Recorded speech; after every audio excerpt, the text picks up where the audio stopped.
Pagpapakita ng betrayal of trust, yan ang iginiit ni ML Representative Laila de Lima matapos na hindi nakadalo si Vice President Sara Duterte sa unang araw ng impeachment hearing matapos na padalhan ng imbitasyon ng House Justice Committee. Yan ang ulat ni Vel Custodio.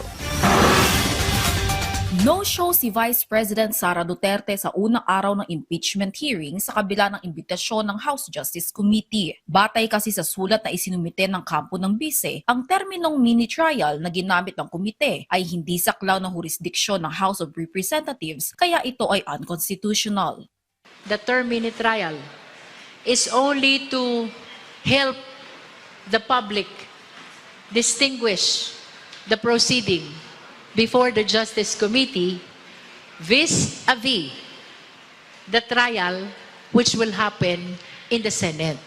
Paglilinaw ni Committee Chairperson Jervy Luistro, isa lamang itong clarificatory hearing at hindi pa trial ang isinasagawang pagdinig. Tutukuyin lamang aniya ng komite kung may probable cause para ipasa ang committee report sa NBank at iakyat ang kaso sa Senado para sa paglilitis. Sa kabila ng pagliban ng Vice Presidente, nagpatuloy ang pagdinig ng komite at tiniyak ni Luistro na hindi maantala ang proseso. Humiling naman si Cagayan de Oro 2nd District Representative Rufus Rodriguez ng Right Council para kay VP Sara kahit na hindi siya sumipot sa mga pagdinig. Pero giit ni Vice Committee Chair Mauricio Domogan na dapat dumalo na ang Vice Presidente kapag ipipresenta na ng kanyang kampo ang mga ebidensya at witnesses, kung saan inaasahang maghaharap ng ebidensya at argumento ang magkabilang panig. I'd like to emphasize is that the Vice President can always designate their counsel to appear in all the proceedings so that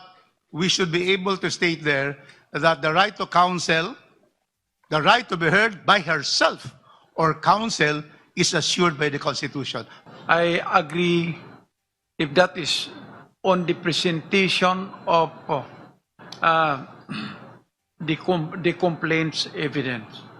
But at the time the respondent will be presenting her evidence, she must be present because who will answer clarificatory questions in cross-examinations of what will be presented?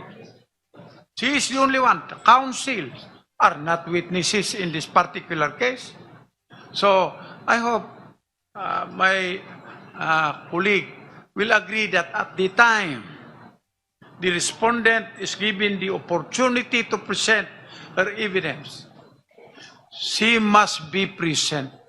Ayon naman kay Representative Laila de Lima, ang hindi pagdalo ng Vice Presidente ay nagpapakita lamang ng betrayal of public trust. Samantala, ipinasabina ng Justice Committee ang mga records ng investigasyon ng National Bureau of Investigation patungkol sa banta ni VP Sara kay Pangulong Ferdinand R. Marcos Jr., First Lady Liza Araneta Marcos at dating House Speaker Martin Romualdez. Ipinasabina rin ang Office of the Ombudsman para sa State of Assets, Liabilities and Net Worth o SALN ni Vice President Duterte simula 2007 hanggang 2013, 2016 hanggang 2022 at 2022 hanggang 2025. Naghain naman ng sabpina at testificandum para kay Commission on Audit Team Leader Attorney Gloria Camora, sabpina duces tecum ang mga dokumento ng confidential funds sa DepEd at Office of the Vice President simula 2022 hanggang 2023 at maging ang mga PSA certification mula sa Civil Registry kaugnay ng mga nakatanggap ng confidential funds. Habang ipinatawag din si Ramil Madriaga at affidavit nito, kalakip ang mga ebidensya. Makikipag-ugnayan naman ng Committee Secretariat sa Office of the Surgeon at Arms at Legislative Security Bureau para sa koordinasyon sa BJMP at Korte para sa proteksyon ni Madriaga. Dagdag pa rito,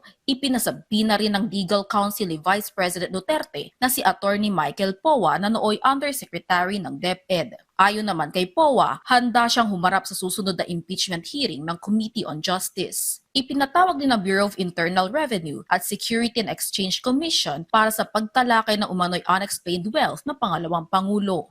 We cannot simply rely on existing years, no, from 2022 to date para maipakita ito pong pattern na ito. Kasi in the first place, ang paliwanag naman po ng mga supporters po ng pangalawang Pangulo, yung pong kanyang current na kayamanan ay iniluluwal hindi lamang ng kanyang sahod, kundi ng kanila pong mga negosyo, katulad ng ice plant, at nung kanila pong trabaho bilang mga abogado.